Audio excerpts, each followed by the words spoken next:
Did you know that according to a recent study, over 70% of people have experienced a situation where their consent was overlooked or ignored? That's a staggering number.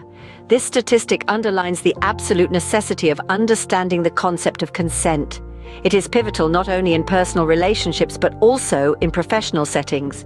Consent is the bedrock of respect and trust. So let's dive into the world of consent. What it is, why it matters, and how to ensure it is respected. Consent is not just about saying yes or no. It's about understanding, respecting, and communicating boundaries. At its core, consent is composed of 4 key elements: voluntary, informed, specific, and ongoing. Let's begin with voluntary.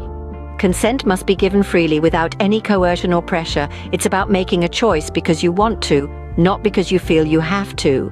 Next up is informed. To give informed consent, you need to have all the necessary information about the situation. This means being aware of what you're agreeing to and understanding the possible outcomes. Moving on to specific, consent must be related to a particular action, situation, or decision. It's not a blanket approval for anything and everything. Lastly, ongoing. Consent is not a one-time agreement. It needs to be reaffirmed continuously and can be withdrawn at any point. Remember, consent is not a one-time conversation, but an ongoing discussion. In personal relationships, consent is often overlooked, but it should be the foundation of any healthy relationship. Navigating personal relationships requires a keen understanding of consent. It's not just about saying yes or no. It's about understanding and respecting each other's boundaries, preferences, and comfort levels. Whether it's deciding where to eat dinner or discussing more intimate matters, consent plays a crucial role. Consider this. You're planning a surprise party for a friend. You might think it's a wonderful idea, but if your friend dislikes surprises, they might not appreciate it. Here, consent comes into play. It's about acknowledging their preferences and respecting their boundaries. In romantic relationships, consent is even more crucial. It's about continuous open communication. It's about asking for and giving permission, understanding that no means no, and that silence or a lack of resistance does not imply consent. In personal relationships, consent is not just about physical intimacy. It's about respect and understanding each other's boundaries. In professional settings, consent may seem less obvious, but it is equally important. It's not just about physical boundaries. It also encompasses respect for personal space, time, and ideas.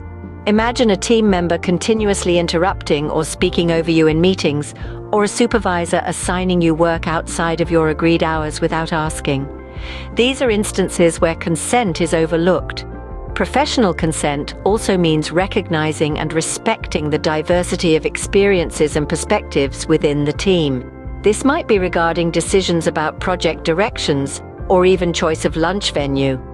It's about seeking and gaining approval before making decisions that affect others. Remember, consent is not a one-time thing.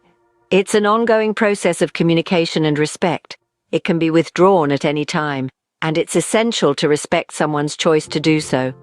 In professional settings, consent is about creating a safe and respectful work environment. It is fundamental to a healthy and productive team dynamic. In our digital age, consent extends beyond our physical interactions. As we navigate the vast landscape of technology, consent emerges as a critical element. It's not just about saying yes or no to a friend request or an email subscription. It's about understanding the implications of our digital choices. Every time we accept privacy settings on a new app, sign up for a newsletter, or permit an app to access our location, we're giving consent. We're saying, yes, you can use my data. But how often do we stop to consider what exactly we're agreeing to? And how can we reclaim our consent if we change our minds?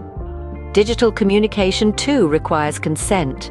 Whether it's sharing someone's post, sending a private message, or tagging a friend in a photo, these actions need the clear agreement of all parties involved. So let's be mindful about consent in our digital lives. Remember, consent is just as important in our digital interactions as it is in our physical ones. So what can we learn from all this? Here are some key takeaways about consent. Firstly, consent is fundamentally about respect. It's about acknowledging and honoring each other's boundaries, whether in personal relationships or professional environments.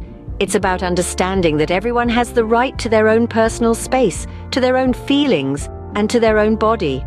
No one should ever feel pressured, coerced, or manipulated into anything they're uncomfortable with. Secondly, consent is about communication. It's not just about saying yes or no, but about having open, honest, and ongoing conversations. It's about expressing what you're comfortable with, what you're not comfortable with, and respecting when others do the same. Consent should never be assumed or implied, and it can be revoked at any time. Thirdly, consent is also about understanding. It's about recognizing that everyone's comfort levels and boundaries may be different, and that's okay. It's about being aware of body language, non-verbal cues, and understanding that silence or lack of resistance does not mean consent. Moving on, consent isn't just for personal relationships. It's equally important in professional settings. It's about respecting colleagues' boundaries, about ensuring that everyone feels safe and comfortable in their work environment, and about fostering a culture where everyone's rights are upheld. In the age of technology, consent extends to digital spaces as well.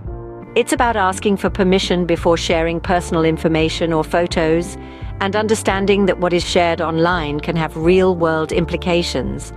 Finally, it's crucial to be aware of the legal implications of consent. Laws differ from place to place, but it's universally understood that violating someone's consent can have serious legal consequences. Remember, consent is not a one-time conversation, but an ongoing discussion. It's about respect, communication, and understanding. It's about creating a culture where everyone's rights and boundaries are respected. And ultimately, it's about treating each other with the dignity and respect that everyone deserves.